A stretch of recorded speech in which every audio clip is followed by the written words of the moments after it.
रघुनाथराव कुलकर्णीजी आणि सन्माननीय व्यासपीठ,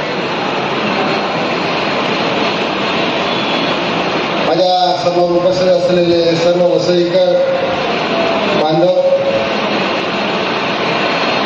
सुरुवातीलाच मी ज्या 40 योद्ध्यांचा सन्मान या ठिकाणी झाला त्यांचा पुन्हा एकदा मनापासून त्यांचं अभिनंदन करतो आणि त्यांना सलाम करतो.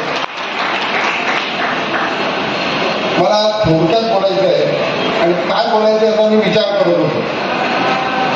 तर 40 योद्धे या ठिकाणी आहेत की जे आणीबाणीच्या विरोधात लढले आणि त्याबद्दल काही शंका नाही, कारण ते तुरुंगात गेले, त्याचे दाखले त्यांच्याकडे आहे, ते निश्चितपणे लढलेले.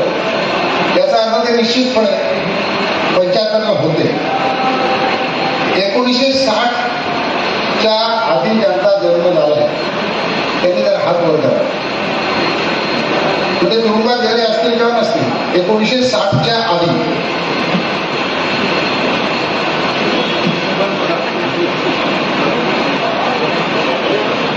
आधी 75च्या नंतर ज्यांचा जन्म झाला त्यांनी हात वर करा. हे 60च्या आधी जन्म झालेले जे आहे, मी फरक का केला?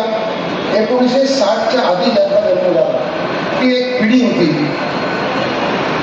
ज्या पिढीने स्वातंत्र्य आंदोलनातले लोक जवळून बघितले होते. स्वातंत्र्याचं वारं काय असतं याचा अनुभव घेतला. 75 नंतरची जी पिढी आहे त्यांनी आणीबाणीच्या विरोधात लढलेल्या लोकांचा अनुभव घेतलेला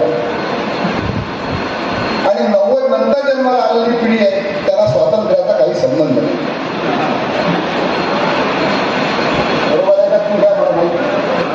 पण हे जर 15 वर्षाचा टप्पा घेतला तर 90 नंतर जन्माला आलेल्या पिढीला त्यांनी रफू केलेले कपडे कधी घातले असतील असं मला वाटत.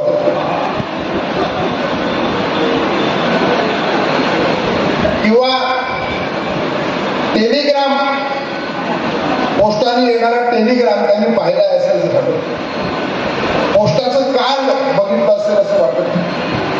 ती एक पिढी आहे.